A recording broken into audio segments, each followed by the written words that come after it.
Let's unbox the Hot Wheels Starships Select TIE Interceptor. Villa Varykino. If it's Star Wars, we collect it. Hello there, thanks for visiting Villa Varykino. While I am eagerly awaiting that new wave of Hot Wheels Starship Select Star Wars vehicles, I've decided to go back and continue opening up some of my older Starships from this line. When we first started collecting the Hot Wheels line, we were keeping them in their box. We didn't have any of the variant ships very early on, but once we were able to add a few of those variants, the curiosity got the better of me, so I decided to start opening them up so I could see some of those really cool variants side by side. And once I started, I decided that I personally preferred the way that they looked out of the box. So it's time to keep going and open up the rest that I have in my collection. And today it is the TIE Interceptor. I love TIE Fighters. They are so iconic. I have the original one open already, so it's time to get the TIE Interceptor out of the packaging. So thank you so much for hanging out with me today. Coming up really soon, I'll of course take a closer look at the TIE Interceptor out of the packaging so we can check out all of the cool details. But first, let's take one last look at the box. I really like the way that Hot Wheels has kept the same packaging design ever since the first vehicle in the Starship Select product line. It means that if you like to keep your Starships boxed, they line up on your display shelf very nicely. The only differences for the variants and the prototype ships in this line, we have a few sort of color and design differences in terms of the printing on the packaging, but everything else is pretty much the same. We've got a nice big window here that wraps around the sides where we can see the TIE Interceptor kind of from a top-down angled view. Kind of cool, but because the insert behind it is black, it doesn't give us a very good view, and on the top we don't have a window to let in any additional light. I do like the design on the top. Here we have a black and white kind of blueprint style artwork of the TIE Interceptor, and we have the faction symbol in red here, the Imperial symbol of course. If this was a battle damaged variant, this design would be in blue. We can see here on the hanger, this is number 16 in the range, TIE Interceptor. Now personally, because these are metal vehicles, I don't know why there is a hanger hook here, because you can see that this one is damaged. Personally, because these are quite heavy, I don't think these should be hung, and as you can see they are prone to damage. This one was a little bit harder to find when this one first hit New Zealand. Sadly, it is a bit more available now, so I certainly would have tried to find one that didn't have a damaged hanger tag, but of course now that I'm opening up all of my boxes it doesn't really matter. But yes, if you are keeping yours in your box, that would be an absolute shame, and personally they should be sitting on a store shelf. We've got the Mattel logo here, the flaming Hot Wheels logo here, Starship Select, nice clear ship name TIE Interceptor, and of course the large Star Wars logo there at the top. On the back here we can see the nice clear image of the TIE Interceptor on the included display stand. We can see that we can swivel the ship around to 360 degrees. That's great for posing on your display shelf. And we can also see some of the other ships in this particular assortment. The TIE Fighter, the Razor Crest, and the Mandalorians in one Starfighter. I have these ones. I'll be opening them up very soon, and I already have this one open, so we'll be comparing that one once I get this one open. So there you go. A lot of barcode, copyright stuff on the rest of the packaging, but it looks pretty cool. But let's get it out so we can take a closer look. So now I have the TIE Interceptor and the box containing the display stand out of the packaging. Just want to quickly take a look at that insert in behind the ship. We can see that we have a dark colored blueprint style artwork of the ships from this assortment. The TIE Interceptor, the classic TIE Fighter, the Razor Crest, and the N1 belonging to the Mandalorian. This is sort of fun. You can cut out and keep it if you are not keeping the packaging. It's just a fun little memento with a pretty cool artwork there of all of those classic Star Wars starships. But of course, let's get into the main event, which is the TIE Interceptor. I absolutely love the colors of the TIE Interceptor, the sort of dark gray blue with all of this black. And something I do really like about the Hot Wheels Starship Select line is the weathering. It really does a fantastic job of highlighting all of the the sculpting on these metal components. So one of the things that I first noticed is, of course, every time you get these out of the boxes, you get a real sense of the weight of these things because they are predominantly metal. And I do say predominantly because I was pretty certain, and it was confirmed once I got this out of the box, that most of these wings are actually plastic. Because of modern child safety laws, these are Hot Wheel toys sold in the toy aisle. These wings are plastic because of these pointed ends here. I was fairly certain these were not going to be metal. Now that I can hold it, I can get a better feel for where they do join up. So this section here, including this detail, this is metal.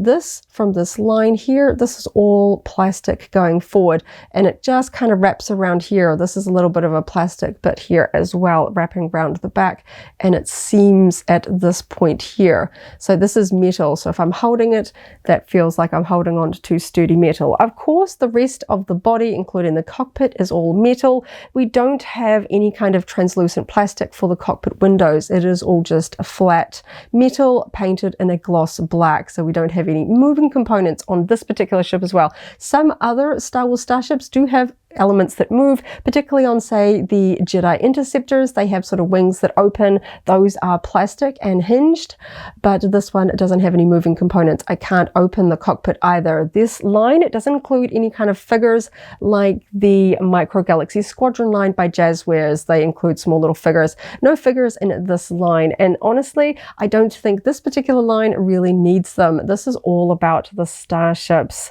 I think this one looks absolutely cool. I'm just looking at the detail here. I love that dark weathering really highlighting it, and I'm quite impressed with the color tone. As we can see along here, there's just a subtle difference, but generally that's coming down to the weathering. The colors between the metal part and the plastic part are pretty spot on. Even the sort of the TIE Fighter wing texture is very uniform between the metal sections and the plastic sections. Certainly I couldn't really tell in the packaging. It's one of those things where you can sort of feel it a little bit better if you pick it up, and certainly I can feel the flex of the plastic components. They're not wobbly, but certainly they will probably snap off if you rammed it rather than metal. Of course, this could be quite dangerous if kids are sort of flying this around their bedroom with that sort of metal spikes there at the end. Overall, the weathering looks pretty even, and I do find that generally across this particular line, they generally do look a little bit more sort of battle worn than some other starships, but I like how tidy the weathering is. It really sort of sinks in to all of this detail work. This looks really cool. We've got a little bit more weathering on this lower wing than on this top wing. If we turn it around, we've got a little bit more of a sort of a balanced weathering here and there, but weathering by and large is not going to be perfectly distributed across a starship. It is going to be, you know, where they're going to be seeing weathering from damage and stuff like that. We can see the paint details and the weathering over the top of the cockpit there. We can see that we have a seam line running through there, and we have a sort of a rivet here in the back, which is going to be where the sort of all the metal components are joined together. Now, best I can tell, I do believe the wings for this don't come off. They don't look like they're going to come off because we do have some attachment rivets here as well. If the camera is going to focus, it's in there as well. And just for sort of holding it and tugging, they feel very secure on, and I'm certainly not going to try and wrench it to see if they pop off. Some of the other starships, they don't sort of have like the TIE Fighter wings. I had one where there was like a little bit of a wobble, but I think that was more of a construction floor. I don't think it was actually supposed to come off, so I was always very careful with that one. I really like the paintwork. You can just see all that fantastic detail in there. I love the color.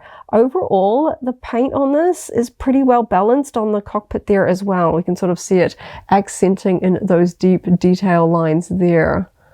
Really nice. And we've got the underside where we have that attachment point where we're going to be able to attach it to the display stand very shortly. Just want to get a feel for it in my hands.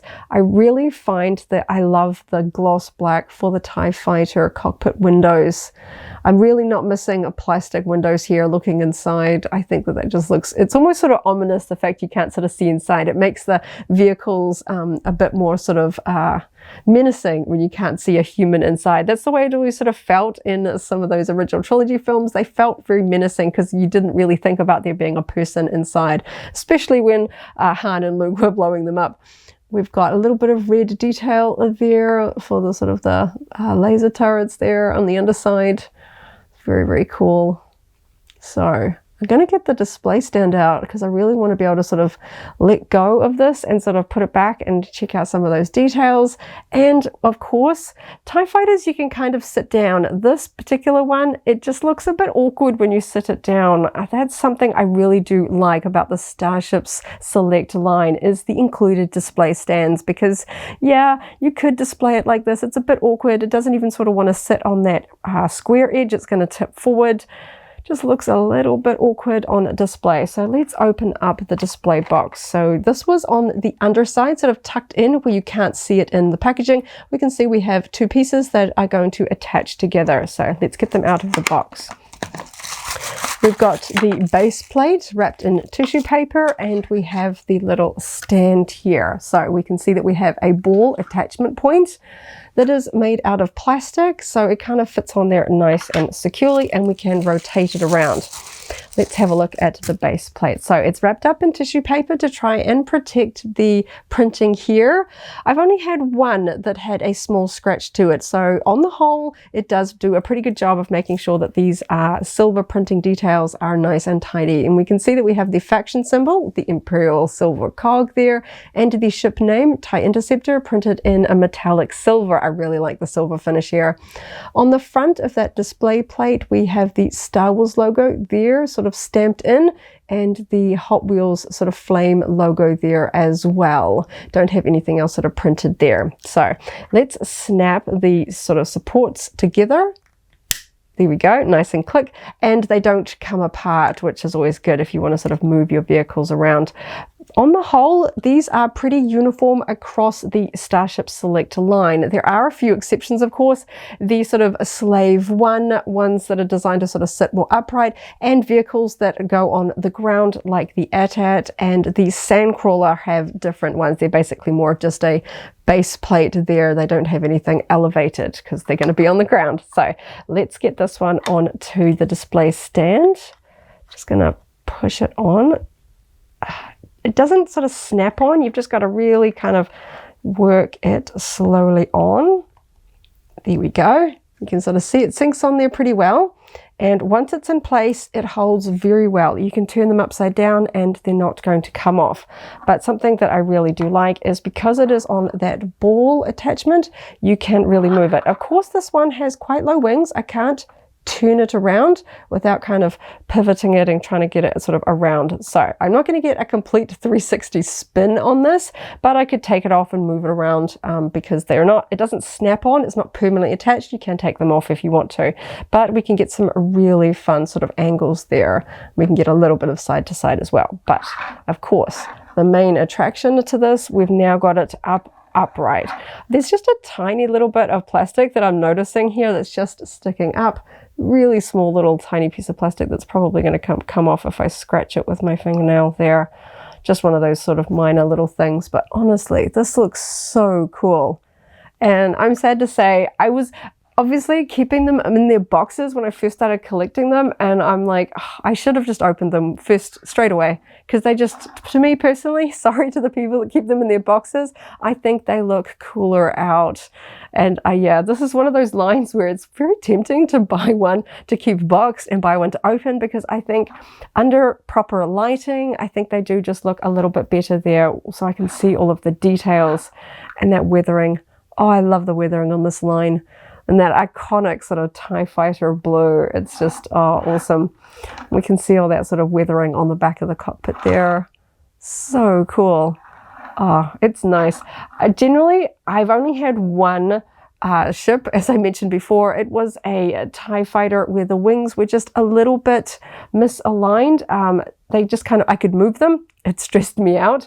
But I haven't had anything wrong or really broken in this line, which I can't say for some other Starship toy lines, not naming any names there. But I do find that I do really appreciate the quality that goes into them, and at a really affordable price point. Here in New Zealand, these generally retail for 30 New Zealand dollars, but a lot of the time they are on sale and I can pick them up for around $25, $26, which is a lot cheaper than, say, a Hasbro 3.75-inch vintage collection figure. So these are a great collectible price point if you are a collector on a budget. And I think they look absolutely amazing when you get them on display alongside each other. So speaking of alongside each other, let's go get in that other TIE Fighter, the iconic original one. So I wanted to see just how well the colors and the weathering of these two sort of lined up. So let's get them sort of side by side so we can see. I really like the colors. That's a pretty good match, really. I like that. And you can see the same sort of weathering there on those sort of wing attachment points. Really highlights the sculpting. I think these would look very flat if we didn't have that sort of dark gray black wash to really highlight all of the sculpting details. It just looks amazing. And we can see we have a very similar kind of level of weathering here around the cockpits. The painting on the actual cockpit window looks almost identical. That's absolutely fantastic. I think this one maybe has a bit more of a grey rim around the outside. This one, it looks like that sort of TIE Fighter blue goes all the way up to the cockpit. A little bit of a difference there. That's interesting to spot. But yes, we can see that we've got a little bit of a heavy weathering on some of those parts in there. And this one is perhaps a little bit cleaner on these sort of wing attachment struts. We've got some heavy weathering on this one. But I think they look absolutely fantastic together. Gotta collect them all, as they say. There's so many variations of TIE Fighters. I hope we get a few more, like the TIE Bomber. There's so many out there. I think these look fantastic. And I think the scale, I know the Hot Wheels Starship Select line is not in scale to each other. You've got, you know, Star Destroyers right next to the Razor Crest, but I think these two look really cool together. They don't look like, you know, wildly inappropriate together. Almost the same height. We can see that we have, I think the display stand for this one is actually higher. Let's check that out from the back. I can see it a little bit more clearer. That looks... yeah, that's definitely higher. That's kind of fun. It kind of makes the tops of the ships a little bit more, they're not exactly the same, but it feels like it somehow matches better. Because of course the Interceptor has much shorter wings in this perspective. These ones are much taller. So I kind of like the fact it's on a taller support stand. I like that. Keeps it a little bit higher and in line with this one, because of course there's a pretty good odds that if you own this one, you're going to want this one as well. You know, you're going to have both TIE Fighters. Oh, they look fantastic together. And you can see we have the same matching sort of base plates in terms of the silver, the metallic printing there with the Imperial symbol. This one says TIE Fighter, this one says TIE Interceptor. Oh, they just look fantastic together. Oh, this one's been in its box for far too long. This was a lot of fun. Oh, I love this line. So great. So many great details. And yeah, honestly, I think this is something that just about every Star Wars fan is going to appreciate. I love the ships of Star Wars. They're such a crucial part of the sort of the iconography, you know, up there with lightsabers and Jedi and Darth Vader's helmet. TIE Fighters are just so iconic, and of course it makes me want to sort of run around my living room holding this, making the iconic TIE Fighter noise. I certainly did that a lot in my childhood. Oh, this looks fantastic. Oh, this was so much fun. Thank you so much for hanging out with me today. As I had a little bit of fun and played with some toys, I opened up another Star Wars collectible and had a lot of fun. I hope you have a wonderful morning, afternoon or evening, wherever you are in the galaxy, and let's hang out again soon for more Star Wars fun and watch me open up and play with my Star Wars toys. This is always fun. Thank you so much for watching, and may the Force be with you. If you're a Hot Wheels Starship Select fan, I've also unboxed the Gauntlet Starfighter. That video is linked here in case you haven't already seen it, as well as our whole Hot Wheels Starship Select playlist. This is the way.